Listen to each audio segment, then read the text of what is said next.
जो वर्तमान में जिएगा वो वर्धमान होगा, जो भूत में जिएगा भूत बन जाएगा। भविष्य हमारे हाथ में होता नहीं है, ध्यान रखिए। मान्यवर, किस बात के झगड़े होते हैं? छोटी छोटी बातों पे लड़ जाते हैं हम लोग।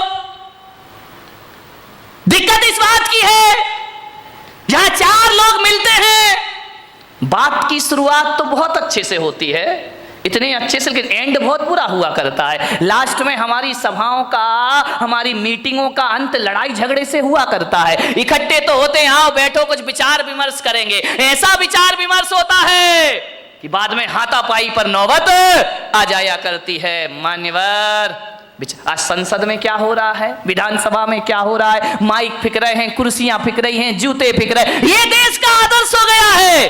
क्या प्रेरणा लेगी जनता इन लोगों से? मान्यवर, जीवन को महान बनाना है तो सहन करना सीखिए। सहनशीलताएं खत्म हो गई हैं हमारी। दो बात किसी की कोई बर्दाश्त नहीं करता है। पति कहता है मैं पत्नी की नहीं सुनूंगा, पत्नी कहती मैं तुम्हारी नहीं सुनूंगी, सास कहती मैं बहू की क्यों सुनूं, बहू कहती है मैं बुढ़िया की क्यों सुनूं। अब तुम अपने घरों में तो किसी की सुनना नहीं चाहते हो और मेरे कमरे में आके मुझे सब सुना के चले जाते हो। तो भैया, जब सास नहीं सुन रही, बहू नहीं सुन रही, भाई नहीं सुन रहा, देवर नहीं सुन रहा, तो पुलक सागर काहे को सुनेगा तुम्हारे? जो आता है वो मुझे सुना के हमारे घर में ये हो रहा, वो हो रहा, इसका स्वभाव खराब, उसका स्वभाव खराब। जब तुम नहीं सुन रहे तो मैं काहे को सुनूं? लेकिन मैं अपने को किस्मत वाला समझता हूं कि जो बच्चे माँ बाप की नहीं सुनते, जो सास ससुर की नहीं सुनते, जो भाई भाई की नहीं सुनता, देवरानी जिठानी की नहीं सुनता, मेरी किस्मत है कि घंटे भर तुम शांत होकर मुझे सुनते हो। इससे ज्यादा मेरी किस्मत दूसरी। कितने शांत होकर सुन रहे, मैं कुछ भी बोल रहा हूं, तुम तो बड़े शांति से सुन रहे। एक बात बताऊं बारामती वालों, इतने शांति से यदि घर की बातें सुन लो, घर वालों की सुन लो, तो तुम्हारे घर में झगड़ा होने का कोई चांस पैदा है। लेकिन हम घर में तो सुनना ही नहीं चाहते हैं। सास शेर तो बहू, कौन बोला सवा शेर, खूब लड़ी मर्दानी वो तो झांसी वाली। नहीं, थोड़ा सा सहन करो, सुनो, सुनने की कला डालिए, सुनाइए मत, ज्यादा मत सुनाओ किसी को, ज्यादा मत बोलो, कम बोलो, मौन रहो, ज्यादा मत बोलिए। ज्यादा बोलने के लिए पुलक सागर बैठा है ना तुम्हारी बारामती में, जितना भी ज्यादा बोलना मुझसे बुलवा लो, लेकिन तुम लोग ज्यादा, मेरी लोग सुन लेंगे, तुम्हारी कोई सुनने वाला नहीं है, ध्यान रखना। मान्यवर, विचार करिए।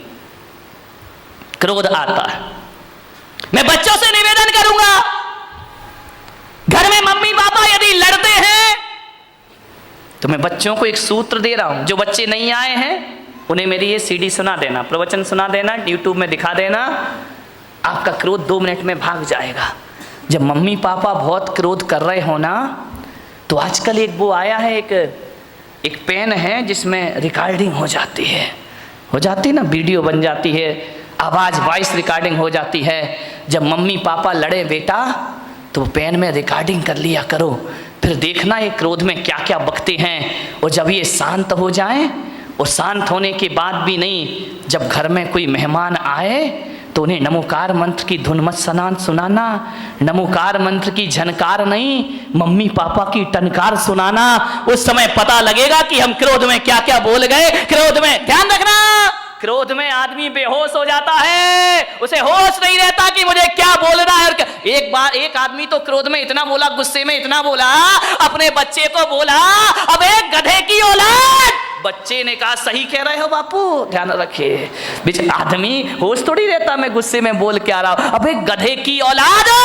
अब विचार करिए, उसने कहा, गुस्से में एक पति ने पत्नी से कहा कि क्यों नहीं, जब तेरी शादी हुई थी तू पागल थी क्या, जो मेरे से शादी, पागल थी क्या जो शादी के समय तूने नहीं देखा मुझे, अब तुझे गुस्सा आ रहा है, पागल थी क्या? पत्नी ने कहा पागल नहीं होती तो तुझसे शादी काहे को करती, ये पागल ही तो था। एक बार क्या हुआ, एक पत्नी ने अपने पति से कहा यार तू तो इतना भोला है, इतना भोला है, इतना भोला है कि तुझे तो कोई भी बेवकूफ बना सकता है। पति ने कहा ज्यादा मत बोल। बोले तुझे कोई भी बेवकूफ बना सकता है। पति ने कहा बिल्कुल सच कह रही है, सबसे पहले बेवकूफ तो तेरे बाप ने मुझे बनाया जो तेरे से शादी कर दी। ध्यान, आदमी क्रोध में क्या क्या भूल जाता, उसे होश ही नहीं रहता, पता ही नहीं रहता। सब रिकॉर्डिंग कर लो। और जब मेहमान आए, यदि सासू बहू लड़ रही हो ना तो देवरानी रिकॉर्डिंग कर ले। और जब कोई मेहमान आए तो चालू कर देना, शर्म से पानी पानी हो जाएंगे लड़ने वाले। और अब जब भी लड़ेंगे तो याद रखेंगे कोई शैतान मेरी मोबाइल में फोटो तो नहीं बना रहा है, कोई आवाज तो टेप नहीं कर रहा। ध्यान रखना, क्रोध ज्यों-ज्यों बढ़ता है भाषा असभ्य होते चली जाती है, भाषा अपनी सभ्यता खो दिया करती है। क्रोध में जितने निकृष्ट वचन हो उतने एकत्रित कर लिए जाते हैं, लेकिन जब प्रेम होता है तो भाषा भी संभलती है और व्यवहार भी संभल जाया करता है। ध्यान रखिए मान्यवर, क्रोध से बचने का प्रयास करिए। सामने वाला यदि क्रोध करे तो हम क्या करें मालूम है? जब हम लोग बचपन में थे तो साइकिल चलाना सीखते थे। हमारे घर कोई भी आ जाए, वो घर में बात कर रहा, अपन उसकी साइकिल लेके भाग जाते थे। कभी कभी कोई साइकिल नहीं देता था ना तो एक शैतानी कर देते थे, उस साइकिल की हवा निकाल दिया करते थे, साइकिल में सुई कांटा चुभो के पंचर कर दिया करते थे, फिर वो आदमी घर नहीं जा पाता था। मैं भी आपसे कह रहा हूँ ऐसी शैतानियाँ तुम लोग मत करना जो हम लोगों ने बचपन में की हैं, लेकिन आपसे कह रहा हूँ इस दिमाग में भी बहुत क्रोध की हवा भरी हुई है। और जब क्रोध की हवा भर जाए और जब क्रोध प्रकट होने लगे उसे पंचर कर देना, थोड़ा सा क्रोध की हवा निकल जाएगी, क्रोध शांत हो जाएगा। पंचर कर दीजिए दिमाग को। पंचर कैसे करेंगे? ऐसे मत करना कि तुम यहाँ पे कांटा चुभो रहे हो दिमाग में, पंचर नहीं है तो दुर्घटना घट जाएगी। पंचर करने का मतलब इतना ही है कि यदि सामने वाला गुस्सा कर रहा है, क्रोध कर रहा है, तो अपने क्रोध की हवा निकाल दो, अपने क्रोध के टायर ट्यूब को पंचर कर दो।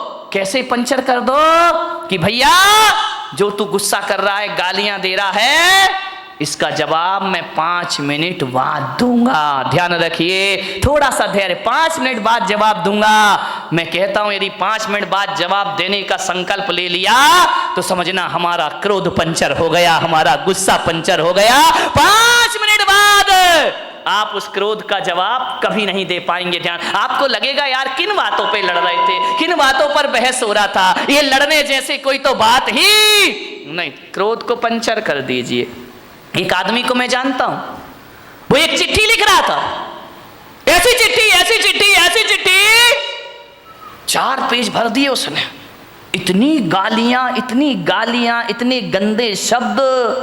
मैं वहां पहुंच गया, मैंने कहा क्यों भाई क्या कर रहे हो? अरे बोले मेरा दोस्त है ना, अब दुश्मन बन गया है, बहुत मेरा अपमान किया उसने। मैं चिट्ठी लिख रहा हूं, हजारों गालियां उसने चिट्ठी में लिख दी। तेरा सत्यानाश हो, तू बर्बाद हो, तू धोखेबाज है। लालू चिल्ला रहा ना नीतीश को कि तू धोखेबाज है, तू धोखेबाज है, तूने धोखा दिया, गठबंधन तोड़ा, 1000 गालियां। ध्यान, चिल्लाते रहो, अभी तो सारी दुनिया में मोदी ही मोदी चल रहा है। ध्यान रखिए, 1000 गालियां लिखी उसने। बोले मैं इसको पोस्ट करने जा रहा हूं, उसके पास पहुंचेगी ये चिट्ठी। मैंने कहा एक काम कर मेरे भाई। बोले क्या? मैंने कहा एक काम कर, ये चिट्ठी तूने लिख दी? बोले लिख दी। मैंने कहा इसको आज नहीं कल पोस्ट ऑफिस में डालना, लेटर बॉक्स में डालना। बोले नहीं मैं तो आज ही डालूंगा। मैंने कहा नहीं तू कल डालना। तो बोले कि ऐसे क्या हो जाएगा महाराज, मेरा क्रोध ठंडा हो जाएगा। मैंने कहा बिल्कुल ठंडा हो जाएगा, तू हो या ना हो ये चिट्ठी तू कल डालना।